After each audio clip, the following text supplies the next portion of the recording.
Hi, welcome to Concept Based. I'm John Hepworth, and today we are working on a Year 11 extension problem. We are working in further trigonometry, and we are specifically in further trigonometry identities. And today's identity is a very small step on top of the identities that we did in the last video, which was the sum and difference expansion of trig identities. Because today we're now doing the double angle identities. As you can see in this question, I have a cos 2x in the question. So I'm just going to talk about these double angle formulas first of all before we get into this question. You're really only going to come across two. You're going to come across sine 2x and cos 2x, but you can come across tan 2x as well, because if we look at our identity sheet or our reference sheet, we do have the sums and differences. Well, we have to do the differences by that substitution we did last video. We have the sums for sine, cos, and tan, so we could get a double angle formula for sine, cos, or tan. Usually it's only ever sine or cos, but don't quote me on that. Now, how do we go from these formulas to double angle formulas? It's quite basic. All we have to do is replace the b with an a. So the first one becomes sine of a plus a, which is sine 2a, is equal to sine a cos a plus cos a sine a, which are both the same. So it becomes 2 sine a cos a. But the second one is a little bit trickier. Cos a plus a, so cos 2a, is equal to cos a minus sine a sine a. So that becomes cos squared a minus sine squared a, which looks quite different to the sine one, okay? And that's the one that we're dealing with today. Now, if you absolutely want to, you don't have to remember anything. You can just go and sub into these formulas from the reference sheet every single time in an exam if you want to. But Extension 1 exams are hard. Extension 1 exam questions at the end have E4 questions that are quite challenging and time consuming. More time consuming than the marks that they're actually worth. And so that being the case, you want to be moving super fast in questions that are quite memory based.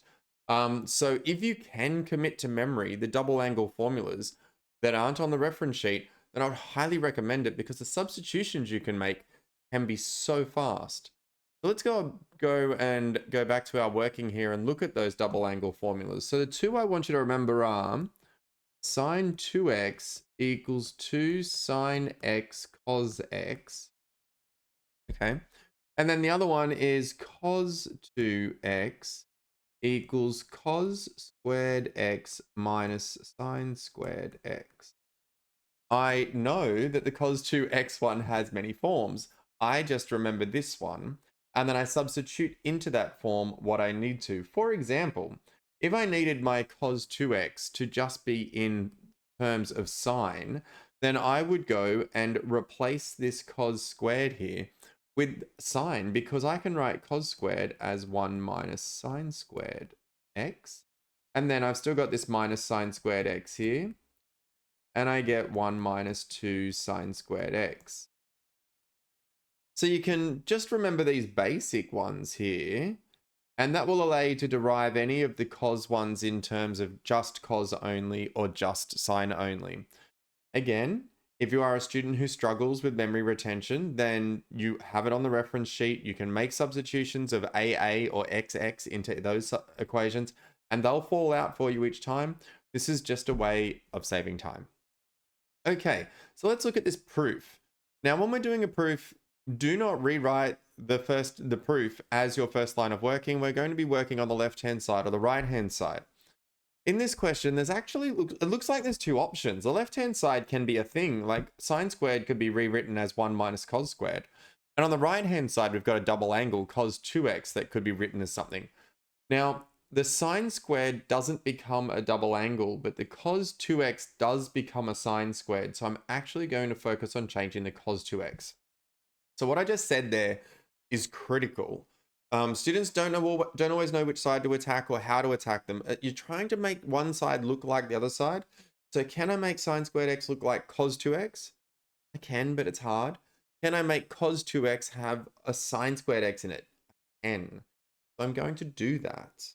So I'm now going to rewrite the right-hand side as 1 minus, and I'm going to replace cos 2x as just the sine squared x form of it, which we just saw, which was 1 minus 2 sine squared x. If you don't know how I got that, just go back a few minutes in the video and see what I did straight under the cos 2x, and I got the derivation of that 1 minus 2 sine squared x out. This is all over 2 in the right-hand side. So now I have that this equals 1 minus 1 is 0. Minus of a negative is positive, so positive 2 sine squared x over 2. The 2's cancel, which equals sine squared x, which equals the right-hand side. So as you can see, the actual proof is quite basic. It's quite simple. There's just 3 lines there. It's getting the right substitution in, knowing which side to attack, and saving time. Saving time by remembering formulas that are not on the formula sheet so you can substitute them in straight away. And identifying which is the best one that I can substitute in to help me quickly overcome this question. So look at that question. Prove sine squared x equals 1 minus cos 2x over 2. It looks really tough. It's just 3 lines of working once you make those right substitutes.